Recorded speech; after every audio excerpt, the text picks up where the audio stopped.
Well, here we are, stage one of rewiring a positive earth tach to being negative earth.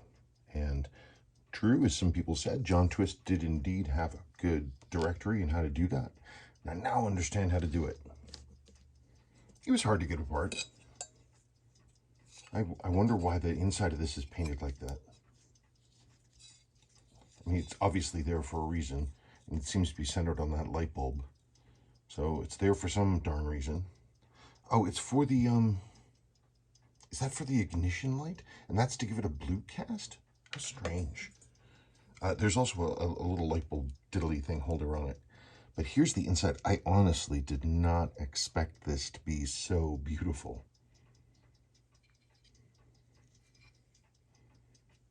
This is a crazy, amazing piece of tech. Look at that. It's got not one but two hairsprings. The circuits are all hand soldered.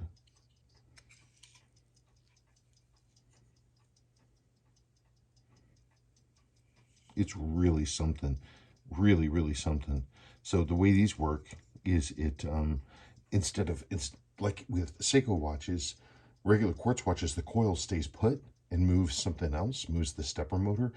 Here, the step in effect stays put and the actual coil goes back and forth based on the charge. So it's actually pretty simple. Two things. One, I have to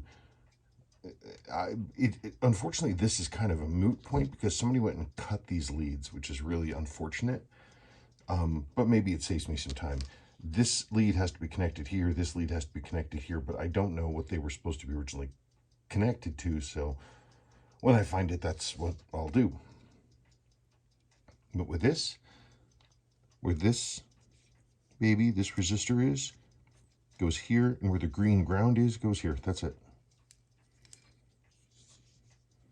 So cut that wire right there, solder it, and solder this, basically free those up, swap them, and that should do it. What a masterpiece of design. Oops, uh-oh. That's crazy, and they're all hand built.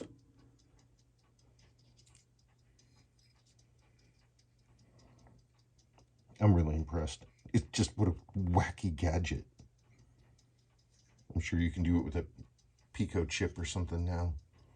All this skilled labor, all the work, effort and design, all the stuff that had to be machined and set correctly, flat hairsprings, rotating in plane, all the charges correct, calibrations correct, number of windings correct. Oh, look, it has an adjuster diddly too. This is the same variable trimmer that Seiko uses on their higher end quartz movements, made in this same time.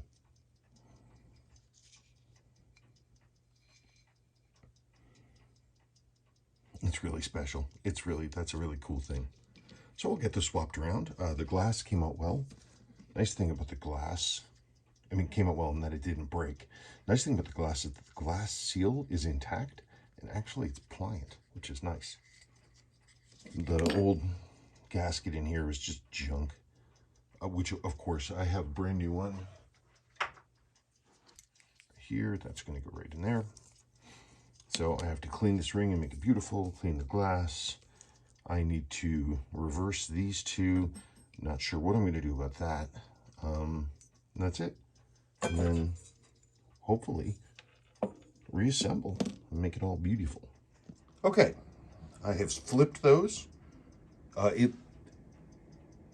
It's a neater job than, okay. They are resoldered.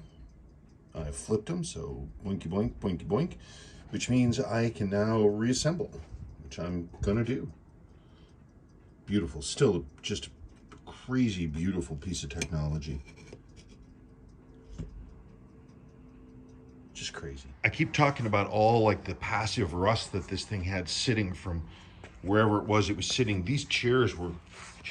The seats were out and just sitting. They had been rebuilt before this thing got put away. It got new covers and all kinds of stuff, and they were so rusted that I had to use a hammer to get them apart. And these, the back seat release things or whatever, they don't, they're seized up completely. I'm gonna have to, if I want to use these seats, I'm gonna have to go in and do some real work. But thankfully, I actually have a completely rebuilt set of seats that I picked up for Greenbean, and Greenbean's gonna get a different color than what those seats are. So those new seats are gonna go in here.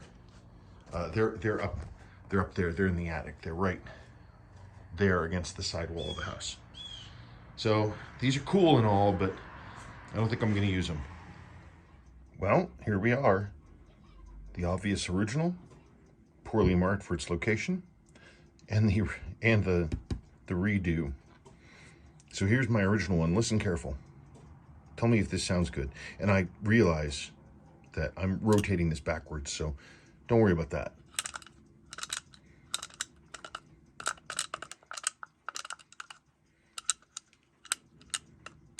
Yeah, that's what's known in the business as bad bearing. I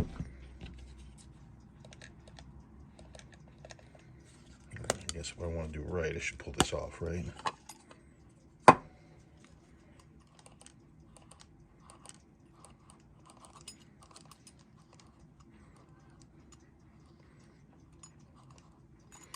Yep. So it's always fun to get apart and be like, well, there's your problem. I mean, it's probably not the only problem, but already? Yep, look at that. Wowzers. So anyway, let's hear this one again.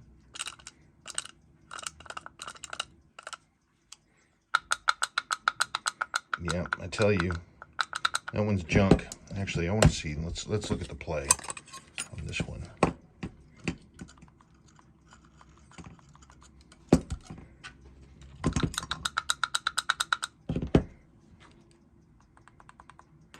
Well, I hope that's not indicative of the rest of the inside of the engine, but I guess we will find out. I just missed a deal on a huge heap and bunch of stuff.